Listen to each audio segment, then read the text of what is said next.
This November, Microsoft will celebrate the 38th birthday of its popular operating system, Windows. Windows has had many ups and downs in these 38 years and has come a long way to reach its current position. It's interesting to tell you that before 1985 and the introduction of the first Windows, a few years ago, it introduced an operating system called DOS, which stands for Disk Operating System, which many of you may know.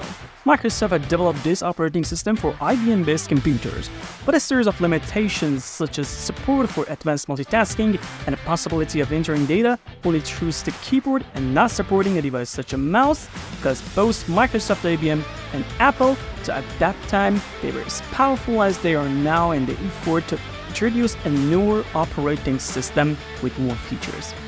If you have never used DOS and want to use this old Microsoft operating system in 2023, just search CMD in Windows and you will see the simulated environments of DOS in Windows. Yo lovely mobile guys, welcome to Mobile Focus. Today in this video we are going to review the 38 trend of different Windows and see what Microsoft had to offer from the early versions of Windows that made Windows the absolute king of personal computers in the world today. But before we go to the video, I want you to write in the comments what version of Windows you have, and if you are not using Windows, what operating system you use, Linux, Chrome OS, Mac OS, or anything else you use. So stay with me until the end. In 1983, Microsoft introduced an operating system called Interface Manager, and 2 years later, it changed its name Windows 1. Before it was a new Windows, Windows 1 seemed more like a new update for DOS. Microsoft developed Windows 1 in order to compete with Apple, which had Lisa OS at that time. As I said earlier, Microsoft had developed its operating system only for IBM systems. And at that time, Microsoft thought to itself, why not make more money from other computer manufacturers? Microsoft entered into cooperation with many companies, and this made the name of Microsoft company very famous. This Windows 1 didn't need very powerful hardware, and you could run Windows with only two 256 kilobyte floppy disks and a graphic card. One of the creative features that made Windows 1 a trend was the use of a mouse that you could control your programs with it. Of course, the mouse wasn't invented by Windows, and at that time, Apple's operating system also supported the mouse. But Windows gave a higher level of access to the user, and this powerful feature in Windows 1 made it the new king in personal computers.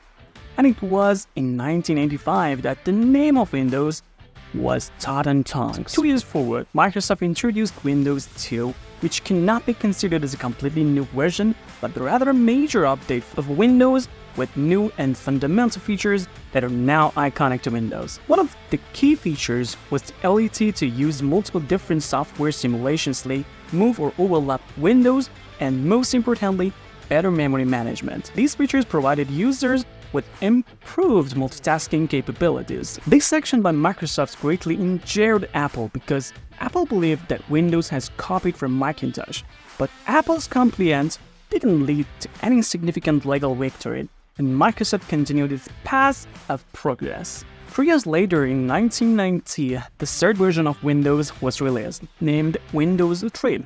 It was a groundbreaking and revolutionary version from Microsoft in every aspect, with numerous subsequent successes. But why? Windows 3 had completely new features that allowed users to have much easier control over their files and softwares. This feature in turn provided users with significantly improved multitasking. Windows 3 became a resounding success for Microsoft. The awesome and nostalgic game Minesweeper, which many of you have probably experienced at least once, was added to the next update of Windows 3 and still exists to this day. Windows 3 sold around 1 million copies worldwide, which was a remarkable number of sales for software at that time. 1 year later, in 1994, a new version of Windows called Windows NT was introduced. Let's travel to 1995 with the introduction of one of the strangest and most popular operating system in history, Windows 95. In 1995, Microsoft made significant change to its previous Windows version and also changed the naming convention. introducing it in alignment with the release year. As I mentioned, it was a truly revolutionary version that modernized the design of Windows. It brought the iconic Start menu, which is Microsoft's symbol, into Windows as the Windows 95 logo.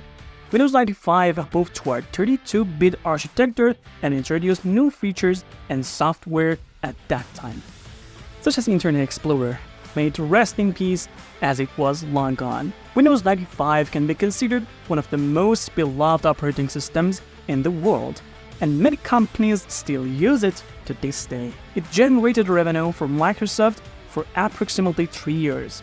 However, in 1998, Microsoft introduced Windows 98 following the same naming system. Based on the release year, Windows 98 can be considered a revolutionary version of Windows, and it can be seen as a comprehensive update in every aspect. In the same year, with the rise of Internet, Microsoft shifted its focus to the web and released several web-based softwares such as Active Desktop, Outlook Express, Front Page Express, Microsoft Chat, and many others. This Windows version is still in use in many countries and organizations. Let's move on to the year 1998, when Microsoft released Windows 98, which had made significant advancements in multitasking compared to its predecessors. Windows 98 can be considered a masterpiece by Microsoft, as they managed to hit multiple targets with one arrow. I should also mention that the use of DVD and USB was introduced in Windows 98. Now let's forward to the year 2000, when Microsoft released Windows 2000 and Windows Me, which stands for Millennium Edition. During these 2 years, Microsoft couldn't introduce anything strange or cool. There were only a series of updates in the Media Player and Internet Explorer, along with some minor security and improvement enhancements. However, 2 years later, in 2002, Microsoft rewrote history by introducing Windows XP, a flawless and top-notch masterpiece. Windows XP seemed to be an all-inclusive version in every aspect. It had captivating animations, an appealing UI, an interactive start menu design, a redesigned Internet Explorer, and even simple things like beautiful wallpapers, such as the iconic Bliss, and a nostalgic login sound that can still send shivers down your spine. Almost everyone in the world had memories of Windows XP, and I fondly remember the countless games I played on it, like different versions of FIFA, Need for Speed, and many other games. Various service packs were released for Windows XP, each bringing different features to the operating system. It's worth mentioning that there are still 400 million computers worldwide that use Windows XP. One particularly captivating animation that I loved was the Santa Claus edition, which dates back to 2003. It featured a Santa hat and a Microsoft logo with the snowflakes falling. Good memories indeed. Windows XP was truly awesome. Microsoft, while enjoying the profits it's made from Windows XP, finally decided to introduce a new version of Windows. With the release of Windows Vista in 2007, Microsoft attempted to change everything in Windows.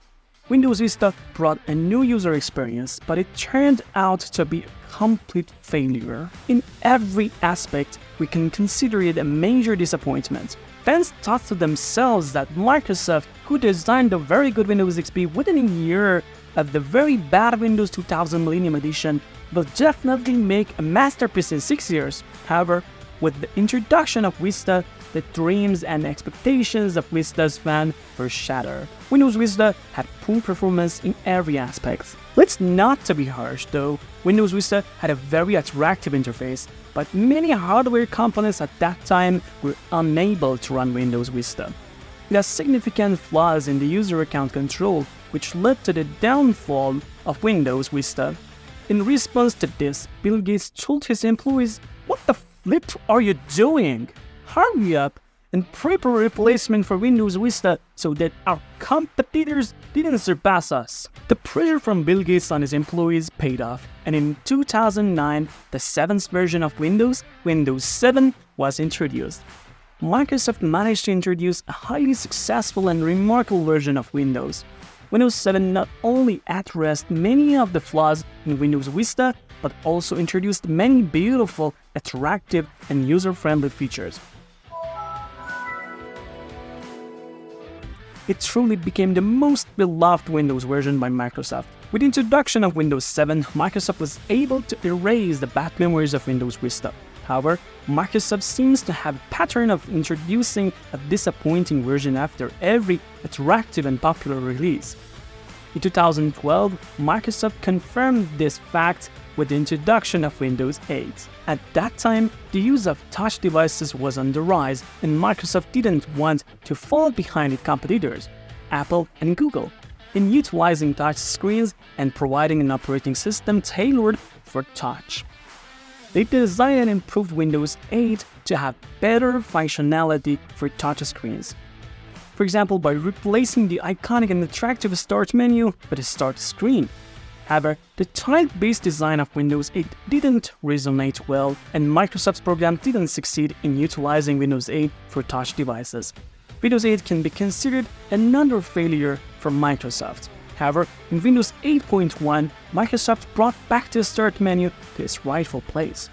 Additionally, Microsoft introduced another version of Windows called Windows RT for ARM-based devices, but that version was also not successful. 3 years after the introduction of Windows 8, in 2015, Microsoft skipped Windows 9 and unveiled Windows 10. Windows 10, like Windows 7, was a successful version by Microsoft. It retained the Start menu and introduced new features such as Cortana, Microsoft's voice assistant, and the Edge browser. The Edge browser also in turn the world of Windows from this version. Windows 10 inherited one important aspect from Windows 8, which was the idea of running Windows on touch devices. This idea proved successful, and many hybrid laptops and devices utilize this version of Windows, allowing users to interact with Windows both through touch and traditional methods. In the same year, 2015, a Microsoft developer started that this would be the latest version of Windows, and Microsoft wasn't planning to release any more versions. However, this claim turned out to be incorrect, and Microsoft is not planning to abandon Windows anytime soon. Microsoft had intended to reach 1 billion Windows 10 users within 1 year, but it took them 5 years to achieve that milestone. I can also tell you that in January 2016, the number of Windows 10 users surpasses Windows 7. According to the statistics I have read, approximately 60% of the world's operating system are Windows 10. About 2 years ago in 2021, when many people thought Windows 10 would be Microsoft's final Windows version, Microsoft unveiled Windows 11, shaking up the world. Windows 11 can be considered a more modern and up-to-date version compared to Windows 10.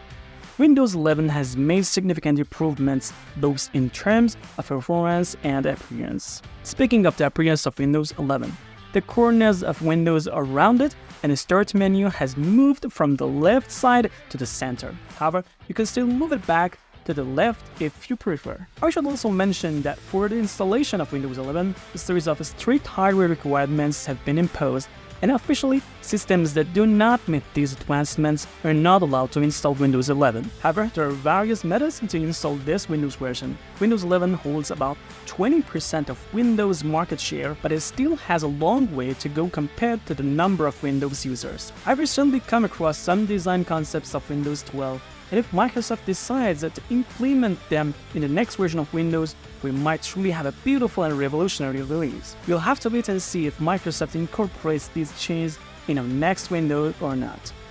In any case, Windows is one of the Microsoft's main financial arteries and holds a significant position in the world of technology. Without exaggeration, we can say that almost everyone on this planet has worked with Windows at least once, which speaks to the immense power of Windows.